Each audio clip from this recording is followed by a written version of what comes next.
కేసీఆర్ గారి కూతురు కవిత ఒక కొత్త పార్టీ పెడుతుందని మీ కామెంట్స్ ఏంటని ఎంతో మంది మీడియా మిత్రులు కాల్ చేస్తున్నారు, టెక్స్ట్లు పెడుతున్నారు, ఇంటర్వ్యూలు అడుగుతున్నారు.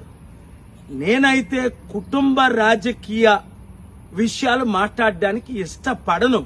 కానీ ప్రజాశాంతి పార్టీ అధ్యక్షుడిగా మీడియా మిత్రులకు గౌరవం ఇచ్చి నేను మాట్లాడాలి గనక మాట్లాడుతున్నాను.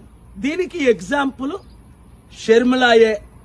జగన్ సొంత సిస్టర్ అయి దాదాపు 2 సంవత్సరాలు పాదయాత్ర చేసి పదవి ఇవ్వలేదని, అలాగే ఆస్తులు కూడా లక్షల కోట్లు తనకు దక్కవలసింది దక్కలేదని పార్టీ పెట్టడం, తర్వాత ఆ పార్టీని కాంగ్రెస్ లో విలీనం చేయడం, ఇప్పుడు ఆంధ్రప్రదేశ్ లో కాంగ్రెస్ పార్టీకి చీఫ్ గా ఉండడం, రేపేం చేస్తుందో మనకు తెలియదు. మరలా అదే విధానంగా షర్మిల పెట్టినట్టే కవిత ఒకవేళ పార్టీ పెట్టి తన శక్తిని బీజేపీకి చూపించుకొని ఆ తరువాత బీజేపీలో విలీనమేనా కావచ్చు, లేదా పార్టీ పెడతానని భయపెట్టి నాకు రావలసిన ఆస్తులు, ఎందుకంటే కేసీఆర్ గారు 10 సంవత్సరాలు తెలంగాణని పాలించారు.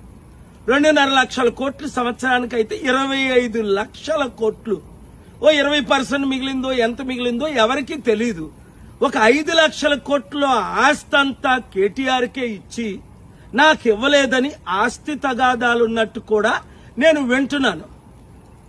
రకరకాల ఉద్దేశాలు, రకరకాలతో ఈ కుటుంబం పార్టీలు పెట్టడం. కానీ ఇక్కడ ముఖ్యమైన ఉద్దేశం ఏమిటంటే ఈ దొంగ రాజకీయ నాయకుల్ని, ఈ దోచుకునే వారిని